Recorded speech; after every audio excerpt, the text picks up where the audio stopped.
What's up, YouTube? The problem I'm having with this car here is the door lock. I have the keys, but when I press the button, it doesn't lock and it doesn't unlock. If I unlock it, it works. I lock it, it's locked. Unlock, I'm able to open the door. Now if I lock it and I press, nothing happens. Now I'll go over to the passenger side, and that side works. So here I'm on the passenger side, still have the keys. If I press, it works. It's unlocked, press, it's locked. So this side worked.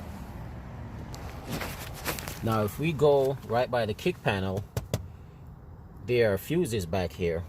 You just grab this, pop this door open, and we have fuse right here. Now you check whichever fuse and you reference it with this table, and you see what fuse is for your door. In my case, I know it's not a fuse because all the doors work, and they work with the key fob. And if I'm in the car and I press the lock button, so if right here, that works. So at least I know the mechanism works. There's nothing broken, so it must be in the door handle.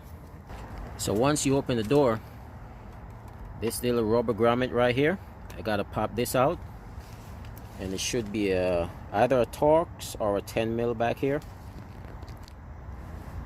And I'm just gonna use my panel puller. It's a plastic tool. That way it doesn't I don't scratch the paint. Just gotta get it under, pop that out.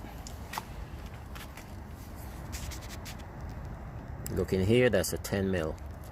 So I just gotta get a socket to get in there. And the trick to that, sometimes they have a stopper on them, so once you back them out, it doesn't fall inside here. If it falls, then the panel got to come off to get to it. So what I'm going to do, I'm going to use a 10 mil with a magnet.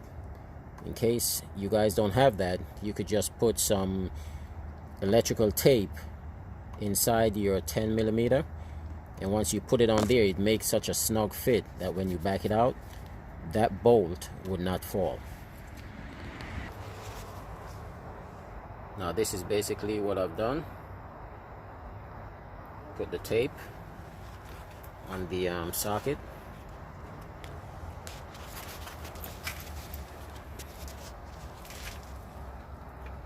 And I just gotta go in, fit it over it. I have that on. You can see the tape. I have my handle. Just gonna back this out, and once it comes loose, then I'll take the ratchet handle off and I'll back it out by hand like a screwdriver. So once I get it out, then that's what it looks like. It's nice and secure inside. So now, once that, it's actually an 8 millimeter, the bolt that I took out, it's not a 10. Once that's out, you could close the door, and this piece comes off, this chrome piece, and it just pops right out. Gotta pull the handle a little bit to get it out, and you can see the lock. The cylinder actually comes out with it. Comes out like so, straight out. The other side. Now to get this handle off, you're pushing it that way towards the rear of the vehicle and pull out. So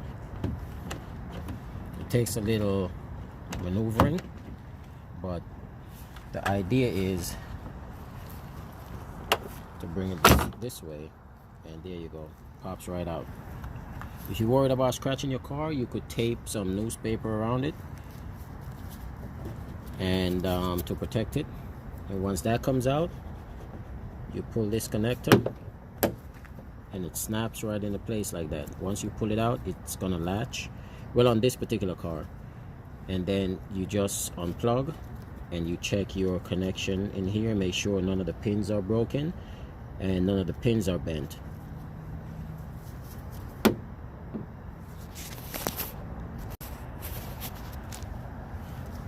Now once that's taken care of, push that in.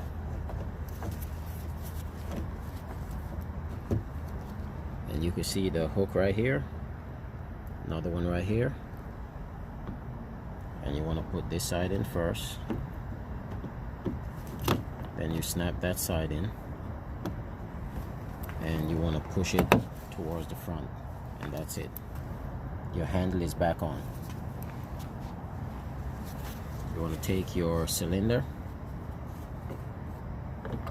You want to slide that in.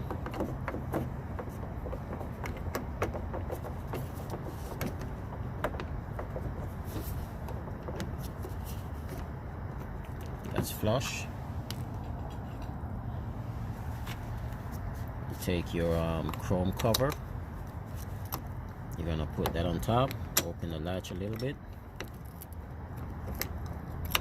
Put that on top. Open the handle a little bit, and that's that. And I accidentally pressed it, but now you could see I didn't put that bolt back in, but press it. It's locked and the keys are in my pocket. Press again, it's open. Locked, open. This is nice and secure. It's not gonna come off.